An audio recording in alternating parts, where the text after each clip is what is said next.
Le rendez-vous sport des clubs gardois sur Radio RG30 avec Dorian du Total Sport. C'est Actu Sport. Bonjour et bienvenue sur les antennes de Radio RG30 dans la chronique Actu Sport. Bien évidemment, on va vous parler de 100% handball dans cette chronique. Comme vous le savez, on va vous évoquer les grandes lignes de ce week-end handball avec tout d'abord l'USAM Nîmes-Gard en championnat de national en championnat des nationaux des moins de 18. Effectivement, l'USAM s'est imposé 35-18 face à Grenoble. Les Minots se sont donc imposés largement au tableau d'affichage, tant sur l'aspect défensif que offensif. Et bien, les jeunes ont su exceller dans tous les compartiments du jeu, forcément à la satisfaction de l'entraîneur, bien évidemment, Gabriel Bourguignon. En championnat de national 1, déplacement du côté de Bordeaux pour les USAMistes, les jeunes qui voulaient forcément aller retrouver le chemin de la victoire. Et ça a été chose faite puisqu'ils se sont imposés sur le score de 31-28, un match à haute intensité du côté de Bordeaux. Les Bordelais qui étaient descendus.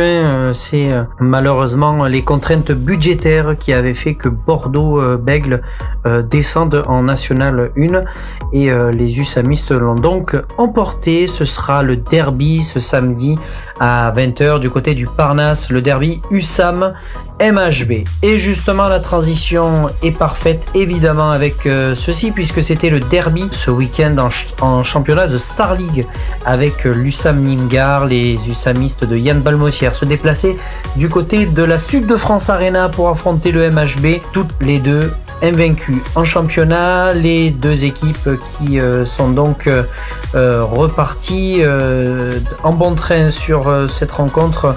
Un match là aussi qui était à haute intensité de l'autre côté du Vidourle, où malgré avoir fait une bonne partie, 10 partout à la mi-temps, les Montpelliérains n'avaient pas réussi à trouver le chemin de la cage au terme de 12 minutes entre la fin de la première période et le début de la première, pour montrer qu'effectivement l'USAM en termes de défense était bien en place, eux qui pour le coup avaient été menés jusqu'à 7-3 dans la première partie. La seconde a été d'autant plus à haute intensité dans les duels en attaque placée, et les USAMistes en sortent d'effet de cette rencontre. Effectivement, 25-23.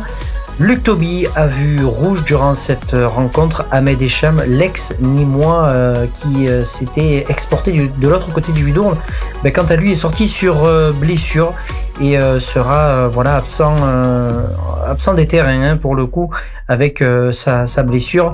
À l'heure où on enregistre la chronique, bien évidemment, nous n'en savons pas plus, mais on lui souhaite dans tous les cas un bon rétablissement. Merci en tout cas de nous avoir suivis dans cette chronique. Voilà le point un peu négatif, si on peut dire cela. C'était effectivement cette défaite du côté de Montpellier pour l'USAM en Star League, mais le championnat se relance. C'était la 6e journée qui vient de passer. Ce sera tout autre ce dimanche à 17h du côté du Parnasse de la ville de Nîmes, avec la réception d'Aix-en-Provence. On vous en parle ce vendredi dans le programme du week-end. D'ici là, passez une excellente journée sur les antennes de Radio RG30. Mon cher Jérôme, c'est à toi pour la suite du programme et de la météo.